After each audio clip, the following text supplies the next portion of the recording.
அன்பானவர்களே, அன்பு வணக்கங்கள். நம்முடைய பண்டைய கால வேத ரிஷிகள், முனிவர்கள், யோகிகள், இவர்கள் எல்லாம்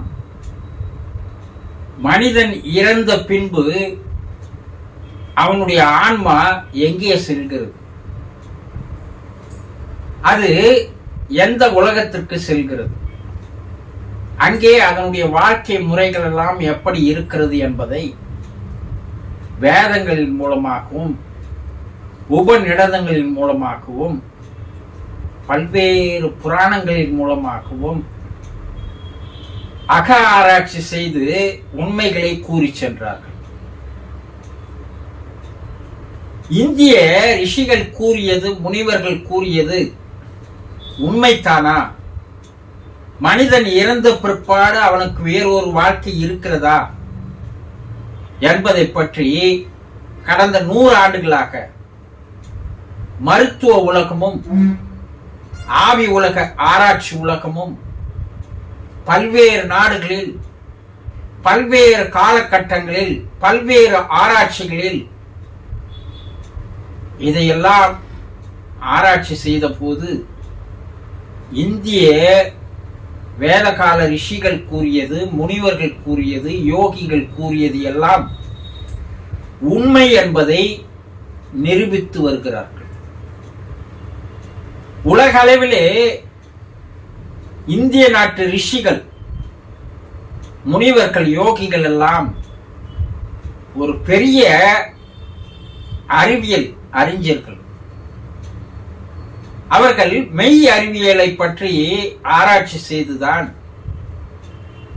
அகத்திற்குள்ளேயே ஆராய்ச்சி கூடத்தை வைத்து அவர்கள் கண்டுபிடித்த உண்மைகள் எல்லாம் இன்று வெளிச்சத்துக்கு வருகிறது. பல பேர் நம்பவில்லை. மனிதன் இறந்த பிற்பாடு வேறொரு வாழ்க்கை இருக்கிறது என்பதையெல்லாம் இந்த காலகட்டத்தில் கூட சில பேர் நம்புவதில்லை. 1000-2000 ஆண்டுகளுக்கு முன்னாடி இருந்த மனித வாழ்க்கை இப்போது இல்லை. படிப்படியாக நடையை மூலமாக ஊர் விட்டு ஊர் போனவன் நாடோடிகளாக, பின்பு மாற்று வண்டியில் பயணம் செய்தவன்,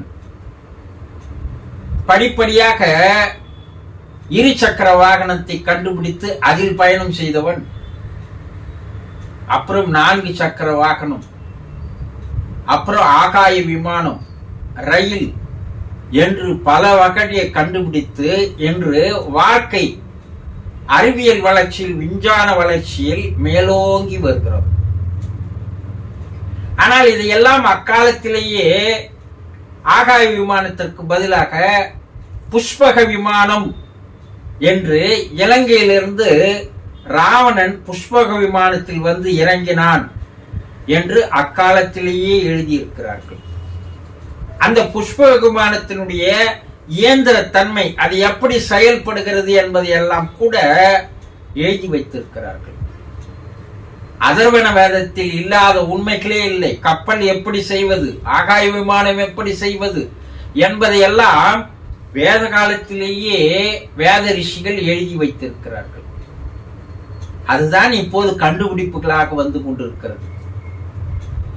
இதையெல்லாம் ஆழ்ந்து ஆராய்ச்சி செய்து பார்த்தால் நம்முடைய முன்னோர்கள் கூறியது 100% உண்மை என்பது தெரிய வரும். ஆனால் தன்னை வளர்த்துக் கொள்ளாத மனிதர்கள் இப்போதும் இருக்கிறார்கள். தன்னை வளர்த்துக் கொள்வதில்லை, அறிவை வளர்த்துக் கொள்வதில்லை, ஞானத்தை வளர்த்துக் கொள்வதில்லை. ஆனால் மற்றவர்கள் சொல்வதை நம்புவதில்லை. அவர்கள் கண்டுபிடிப்பாளர்களை முட்டாள்களாக்குகிறார்கள், வேதகால ரிஷிகளை முட்டாள்களாக்குகிறார்கள். தான் பெரிய அறிவாளி என்ற ஒரு அறிவிலித்தன்மையை தனக்குள் வைத்துக் கொண்டு வாழ்ந்து வருகின்ற மக்களும் இருக்கிறார்கள். அவருடைய வாழ்க்கை இப்படியே வீணாக போகுமே தவிர எந்த விதமான பயனும் கிடையாது. ஆனால் கடந்த 100 ஆண்டுகளுக்கு மேலாக மரணத்திற்கு பின்பு ஒரு வாழ்க்கை இருக்கிறது என்பது 100% உண்மை என்பதை தெல்லம் தெளிவாக பல்வேறு நாடுகளில் கண்டுபிடித்து ஆராய்ச்சிகள் மூலமாக பல்வேறு கட்டுரைகளை, பல்வேறு புத்தகங்களை, லட்சக்கணக்கான புத்தகங்களை எழுதியிருக்கிறார்கள். இதையெல்லாம் தெரிந்து கொள்ள வேண்டியதுதான் ஒரு ஞானத்தினுடைய அறிகுறி.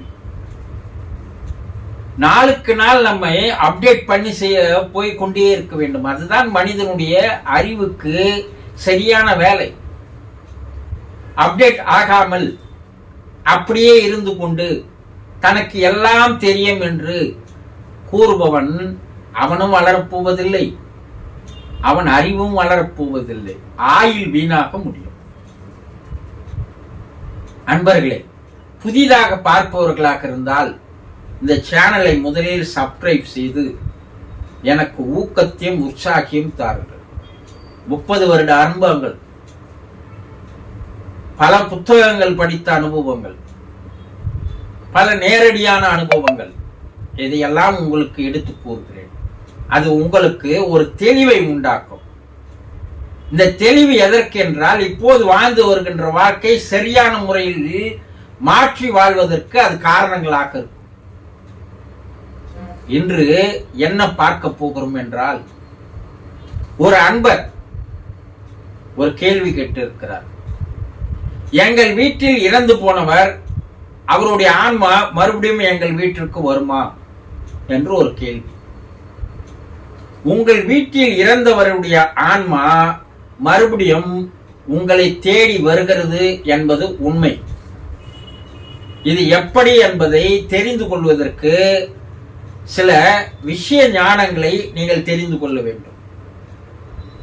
உங்கள் வீட்டில் யாராவது ஒருவர் இறந்து போனால் அந்த சடலத்திற்கு மேலே அந்த ஆன்மா 8 அடி உயரத்தில் இருக்கிறது என்பதை இன்றைய விஞ்ஞானிகள் கண்டுபிடித்திருக்கிறார்கள். மருத்துவ விஞ்ஞானிகளும் கண்டுபிடித்திருக்கிறார்கள். அதை இன்றைய கேமராக்கள் மூலமாக படம் பிடித்தும் காட்டுகிறார்கள். அந்த உடலுக்கு மேலே 8 அடி உயரத்தில் அவருடைய உயிரானது, ஆன்மாவானது அங்கே இருக்கிறது, ஆவி உடலாக அங்கே இருக்கிறது. இந்த தேகம்தான், உடம்பு தான் மரித்து போனதை தவிர அவருடைய ஆன்மா, மனம் மரிக்கவில்லை. அது மேலேயே இருக்கிறது. அதை நீங்கள் அந்த தேகத்தை மறுபடியும் அந்த தேகத்திற்குள் புகுந்து வாழ்வதற்காக அந்த ஆன்மா முயற்சிகள் மேற்கொள்கிறது.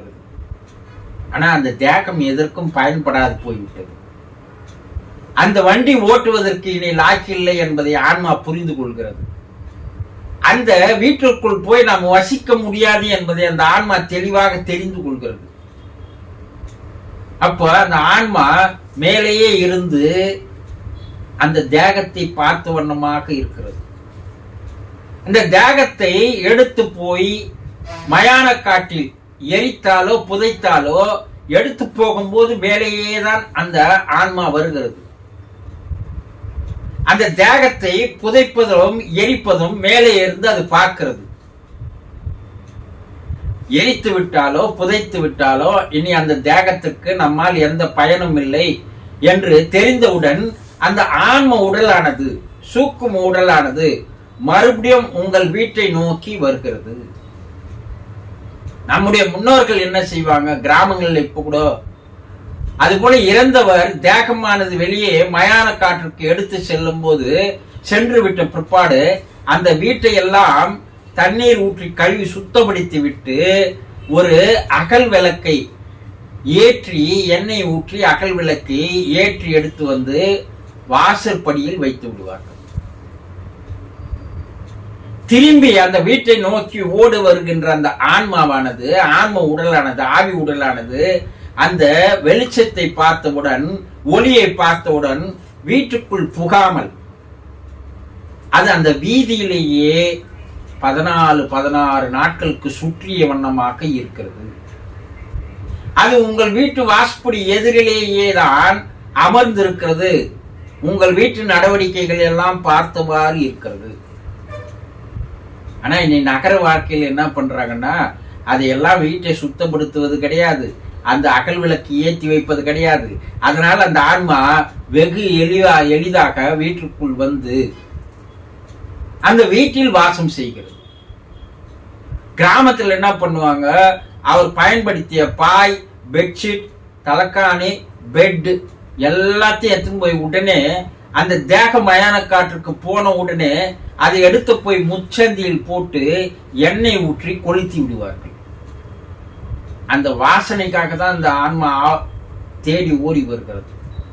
அது இல்லைன்னு பிற்பாடு அந்த வீட்டில் அது தங்குவதற்கு இடம் இல்லாமல் உங்கள் வீட்டிற்குள்ளேயே சுற்றுகிறது.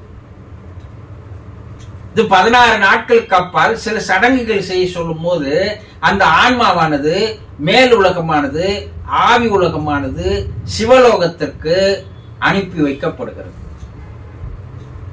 அங்க போன அந்த ஆன்மா குடும்பத்தோடு வாழ்ந்து வந்த, பல ஆண்டுகள் வாழ்ந்து வந்த அந்த நெருக்கத்தின் காரணமாக, பாசத்தின் காரணமாக, அன்பின் காரணமாக அந்த பிரிவை தாங்கிக் கொள்ள முடியாமல் அங்கே இறைவனிடம் நான் என் வீட்டிற்கு போய் வருவதற்கு எனக்கு அனுமதி தாருங்கள் என்று கெஞ்சி கூத்தாடுகிறது. இறைவன் என்ன செய்கிறான்? இறைவன் கருணை வடிவானவன். அவன் என்ன செய்யறான்? மாதம் ஒரு நாள் உன்னுடைய வீட்டிற்கு சென்று வா.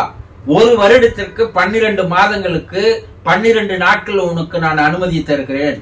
அது அமாவாசை நாளாக இருக்கும். அந்த அமாவாசை நாளில் நீ உன் வீட்டிற்கு சென்று திரும்பி வந்துவிட வேண்டும் என்று இறைவன் அந்த ஆன்மாவுக்கு, ஆவி உடலானுக்கு அனுமதி தருகிறான். அமாவாசை அன்று அந்த ஆவி உடலானது உங்கள் வீடு தேடி வருகிறது. இது புராணங்களில் இருக்கிறது, கடோப உபநடனத்தில் இருக்கிறது, பல்வேறு புராணங்களிலும் இதிகாசங்களிலும் கூட இருக்கிறது. அதனால்தான் நம்முடைய முன்னோர்கள் அமாவாசை என்று அவர் வாழ்ந்த போது விருப்பப்பட்ட உணவுகளை சமைத்து வைத்து அவருக்கு படையலிட வேண்டும் என்று ஒரு ஐதீகத்தை, ஒரு சடங்கை, ஒரு செயலை வைத்தார்கள். அந்த ஆவி உடல் வந்து அந்த படையலை சாப்பிடுமா என்று கேட்கின்ற அறிவியல்களும் இருக்கிறார்கள். அது என்ன பண்ணுகிறது என்றால் அந்த உணவை எடுப்பதில்லை, அந்த உணவில் இருக்கின்ற ருசி தன்மையை, சாரத்தை அது ஈர்த்துக் கொள்கிறது. அது போதும் அதற்கு.